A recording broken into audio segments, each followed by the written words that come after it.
Mr. Buzzers. I'm here at the AMAs with AGNEZ Mo. Thank you for joining us tonight. Yeah, let's talk about your outfit. Hey, she likes my outfit. So you're here at the AMAs, and I saw you on TRL as well. Yeah. Did you envision this? Like, what's going on? Are you shocked to know that you're actually here in the flesh? Well, you know, everything is a different experience. I guess I was here in 2010, if I'm not mistaken, as one of the co-hosts of the red carpet of American Music Awards. And now I'm here walking down the red carpet and, you know, talking to you. So yeah, this is amazing. And so I know, of course, you have your music, but I also heard you're very much into directing your music videos and the creative. Tell me a little bit about that. How do you get in? What inspires you? Well, I think, you know, when I write my music in the studio and when I record my songs, I already kind of envision what the visual needs to be. And so that's why I love to produce my own vocal. I like to direct my music videos just because I feel like the fans need to really know the real me, and it needs to be authentic. It needs to come from an honest place. And I don't mind working or collaborating with people. I just feel like it's so much easier to just do it, especially if you've done that before and then you're pretty good at it. Not to toot my own horn. But yeah, I mean, it's just, I think for me, it's so important to just keep it real, you know, like be authentic to, you know, my own craft and what I believe in.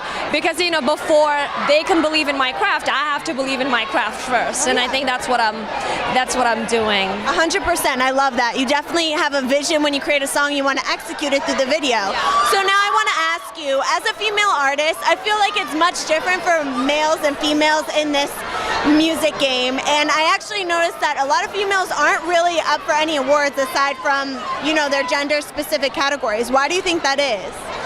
Well, you know, I think we all know that women, we kind of have to fight our battle twice as hard, if not 3 times harder. You know, even like the fashion itself, like there's just like a lot of things going on in our world, and especially in the industry, we all know like whatever's going on behind the curtains. Like people, you know, think that it's okay to do this and do that to female artists, and you know, I think for me, it's just super important to, you know, just put my foot down and know the boundaries and focusing on the music. Because to be honest, like negative thoughts like that would have, you know what I mean, like would have made me not focus on the things that I should have focused on. And just, you know, making sure that I have the right inner circle, I have the right people to protect me.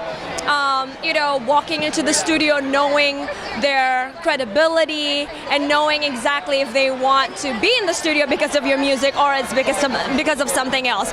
And I think it's hard for some people to notice or to know, especially because this entertainment business is hard, you know? Like people sometimes they think that it's okay to do more than what it takes when it's actually, it doesn't have to go that way. And yeah, like what I said, it's so important for me to have my inner circle, the right team, the right people who actually believe in my ability as a musician, as a singer, and not just me as a woman. Exactly. There's more than just the face and the body. There's talent behind it. Absolutely. And again, I'm just super happy the fact that I think female artists, women can make it to this point right now because we're not afraid. You know, like we're not afraid to put in double the work. We're not afraid to actually say, hey, this needs to be about my music and not just the pretty face and the body. I love it. You're so passionate about it. That's amazing. So before you move on, I want to ask you, so I know you have your music in the works, but I also heard you had a little something else coming down the pipeline involving fashion and a magazine. Yeah, so I went to New York. I don't know what you can say here, but I went to New York for TRL, but then I also went there to meet with Vogue.